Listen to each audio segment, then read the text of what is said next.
we will study chapter 2. Our chapter 2 name is The Elves and the Shoemaker. There was once a shoemaker who was very poor.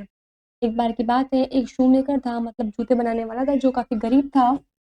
One day he had just the leather for one pair of shoes. एक दिन उसके पास जो leather था वो सिर्फ एक pair of shoes का ही था.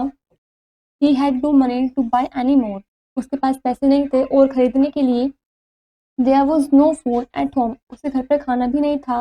He went to bed hoping that his luck would change the next day. वो अपने बेड के पास जाता है इस एहसास से कि जो उसका लक है वो चेंज हो जाए और क्या पता अगले दिन उसके जो पैसे हैं उसको मिल जाएं. When he woke up the next morning, there was a surprise. On the floor was a lovely pair of shoes. जब वो अगली सुबह उठता है तो वो काफ़ी सरप्राइज हो जाता है. उसके फ्लोर पर एक काफ़ी लवली सुंदर मतलब शूज़ के पेयर दिखते हैं. The shoemaker wondered who had put them there. जो शू मेकर है वो वंडर्ड हो जाता है कि जो शूज़ है पेयर ऑफ शूज़ है यहाँ पर किसने रखे हैं. Soon a man passing by bought the shoes for a large sum of money. और देखते देखते एक मैन जो उसकी तरफ से गुजर रहा होता है उन शूज़ की तरफ से वो उन शूज़ को देखता है और काफ़ी ज़्यादा पैसों में उन शूज़ को खरीद लेता है. The shoemaker bought some leather with the money. और उन पैसों से जो शू मेकर होता है वो लेदर खरीद लेता है. Then he went to bed. उसके बाद वो बेड के पास जाता है.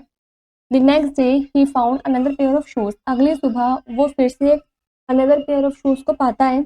These two were sold for a lot of money. और जो वो पेयर्स होते हैं शूज़ के वो भी काफ़ी ज़्यादा पैसों में बिक जाते हैं, सोल्ड हो जाते हैं. That night, the shoemaker hid behind the door to see who made the lovely shoes. और उस रात फिर shoemaker ने सोचा कि ये प्यारे प्यारे शूज़ कौन बनाकर जा रहा है, तो वो डोर के पीछे छुप जाता है ये देखने के लिए कि शूज़ यहाँ पर कौन रखकर जा रहा है, कौन बना रहा है. He saw two little elves coming through the window. वो देखता है कि जो दो छोटे छोटे elves होते हैं वो विंडो के थ्रू आते हैं. Soon they were singing happily and stitching shoes. और वे गाना भी गाते हैं खुशी से और शूज़ को सिलते रहते हैं. They wore torn clothes and had no shoes. वे फटे हुए कपड़े पहने हुए होते हैं और उनके पास कोई भी शूज़ नहीं होते हैं.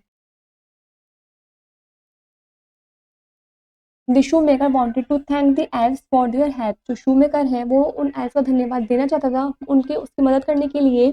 The next day he went to the town and bought them clothes and shoes. अगले दिन वो टाउन जाता है और उनके लिए कपड़े और शूज़ खरीदता है.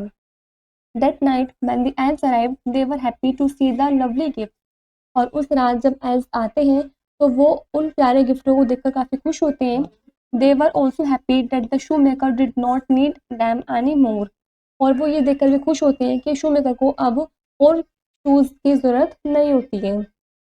So they went off to find other shoemakers who needed their help. तो वे वहाँ चले जाते हैं और दूसरे shoemakers को ढूंढने के लिए जिसको भी मदद की ज़रूरत होती है. This is where the chapter is complete.